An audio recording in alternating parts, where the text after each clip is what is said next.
Bapak pernah bilang nulis buku itu susah. Saya jadi penasaran, gimana caranya, Pak? Betul, gue pernah bilang bahwa nulis buku itu susah.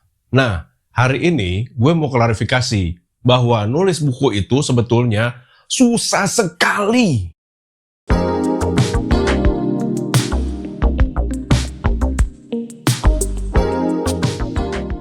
Tapi susah sekali bukan berarti mustahil. Bagi yang punya mental baja dan keras kepala, sini gue kasih tahu.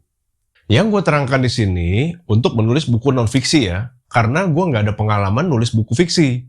Non-fiksi artinya bukan imajinasi atau rekaan, melainkan fakta dan kenyataan. Sejak tahun 2008 gue menulis buku-buku desain. Sama sekali gelap, nggak ada gambaran gimana caranya nulis buku. Cuma ada anjing galak yang ngejar gue di belakang. Ya. Hah? Dikejar anjing beneran, Pak? Anjing galak itu metafora, yaitu tuntutan finansial. Itulah yang mendorong gue nekat nulis. Jadi anjing galak itu gue masukin ke poin nomor 1. Lu kudu ada yang ngejar, baru lu bisa nulis sampai selesai. Anjing galak bisa macem-macem. Butuh uang, aktualisasi diri, sombong juga bisa. Ya nggak apa-apa, yang penting buku lu jadi. Nggak omdo, ya kan? Ingin membantu orang, dan lain-lain. 2. Tentuin tema. Untuk pemula, bisa cari tema-tema yang sederhana dan paling dikuasai dulu. Jangan langsung yang berat, nanti jadi terbeban. Misalnya yang selama ini memang sudah lu kerjakan, hobi yang lu sukai, pengalaman kerja, motivasi pribadi, dan lain-lain. Makin umum temanya, makin banyak pembacanya. Tema desain grafis seperti buku-buku gue, sebetulnya nggak terlalu umum ya. Tapi itulah yang gue kuasai dan sukai.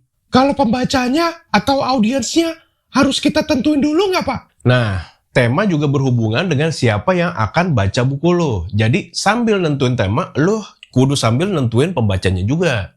3. Mulai ngumpulin ide-ide topik yang mau ada di buku. Misalnya, pas dulu sebelum nulis buku layout 2020, gue udah kepikiran tuh, mau ada bab khusus layout media digital lah di dalamnya.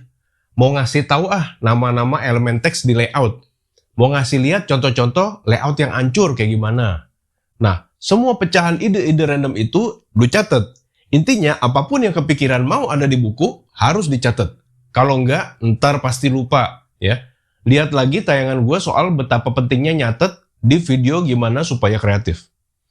Gue pernah muncul idenya pas lagi mandi. Gue keluar dulu pakai handuk. Nyatet, baru balik mandi lagi. Nyatet idenya di buku atau di apps, Pak? Kalau gue, nyatet ide selalu di Google Keep. Ringan, bisa coret-coret, nge-save foto, image, link, dan auto-save di cloud dia. Nyatet ide mah nggak usah formal-formal. Lu kira kondangan kali ya? Tulis aja pakai bahasa sehari-hari lu ya. Contohnya, di bagian ini gue mau ada foto Jojon. Atau di sini harus dikasih catatan, isi di luar tanggung jawab Cahyono misalnya. 4.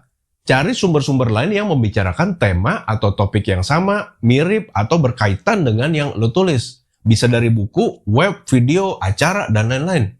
Tujuannya untuk membandingkan dan memperkaya bahan tulisan lo. Apakah kita harus bayar kalau menyadur dari sumber lain atau tulisan orang lain? Nggak usah, yang penting lo kudu catat sumber-sumber tersebut untuk nanti ditulis di daftar pustaka. Siapa yang nulis, judul bukunya, tahun, dan lain-lain. Gua rasa sekian dulu deh ya. Ternyata masih banyak nih. Kita lanjutin nanti aja ya. Ya, tapi Pak. Apa? Lu mau nangis lagi? Udah gede lu masih cengeng ah. Oke, sampai jumpa.